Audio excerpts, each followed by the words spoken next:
Greetings Exiles, welcome to Kung Fu Moo's Ancestral Chieftan Meatball Totem build guide for 2.5 Breach League. This is going to be a pretty short video. It's going to quickly go over the passive tree, gearing options. I'll briefly touch on leveling and gem links. So we'll dive straight into the passive tree. You want to make your way through your life and armor nodes. I grabbed a life regen over the 4% life, 12% increased armor, just because later on that point I would rather spend elsewhere. I probably should have picked it up instead of this 5% increased life, but anyway, so we're making our way through here, straight to Diamond Skin. I always grab Diamond Skin because it helps smooth out those resistances, especially for Cruel and Merciless later on, and if you're playing solo self-found. Through Armor Mastery, make your way through, straight shot up here. If you find you need Dex or Int, for if you're using a wand or if you're trying to get your LMP leveled or whatever it is you're doing, pick those up. Straight through up to Retribution, straight through here. You can grab Elementalist if you feel again you need resistances.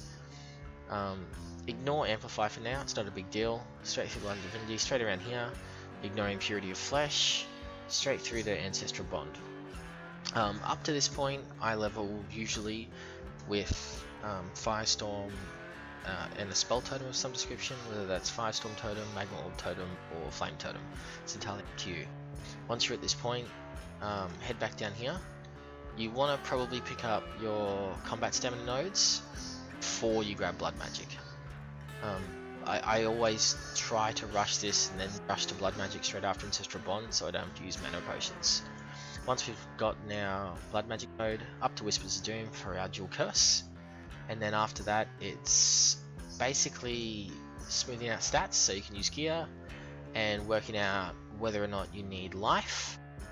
So if you hit a wall and that wall is either a result of your defenses, you grab life nodes and resistances or whatever you have to do.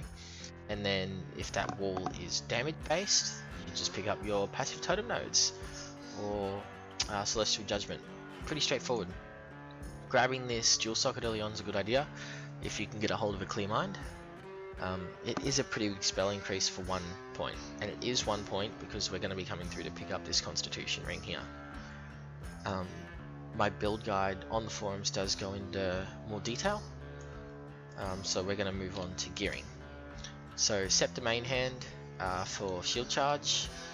It's great for moving in and out of mob abilities.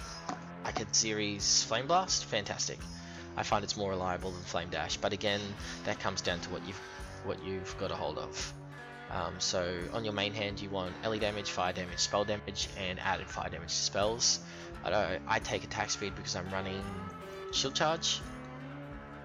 If I was running, this was what I was using with cast speed for Flame Dash.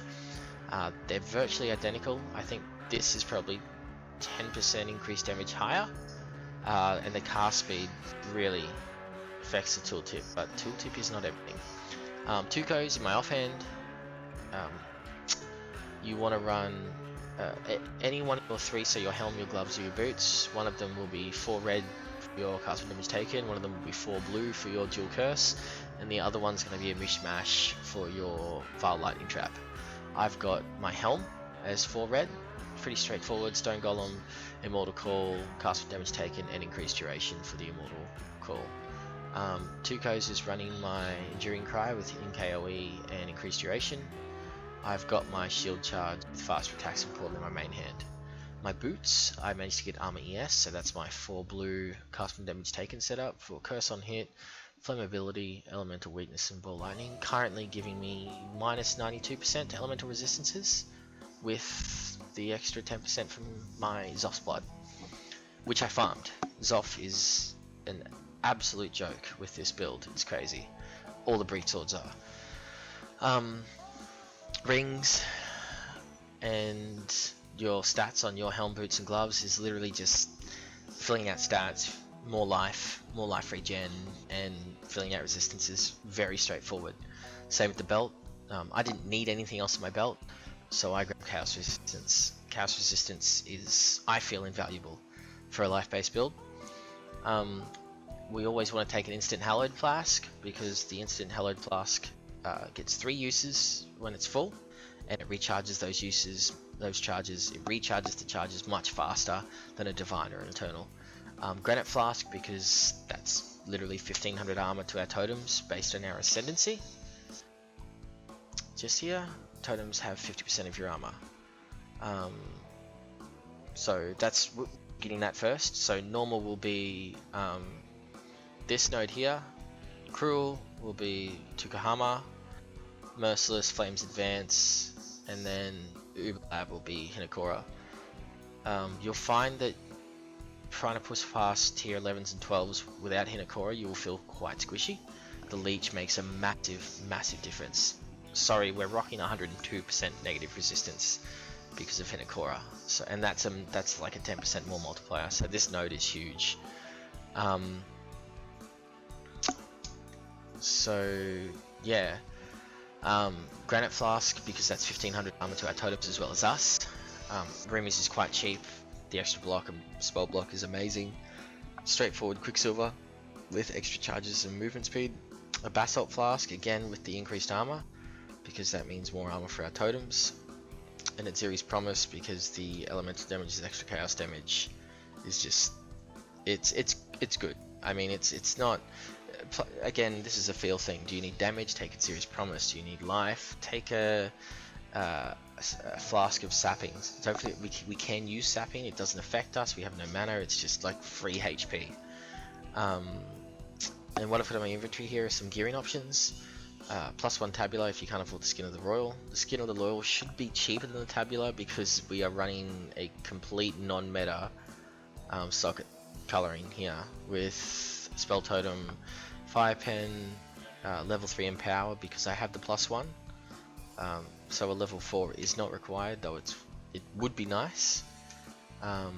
Control Destruction, Magma Orb, and less multiple projectiles. If you don't have a +1 chest, I would probably swap in power out for Ellie Focus. Sacrifice the Ignite, and just grab the more multiplier. Apex is fantastic, it's a great wand, 2 Elk, and dual wield those, and you'll rock your way right through to T12s.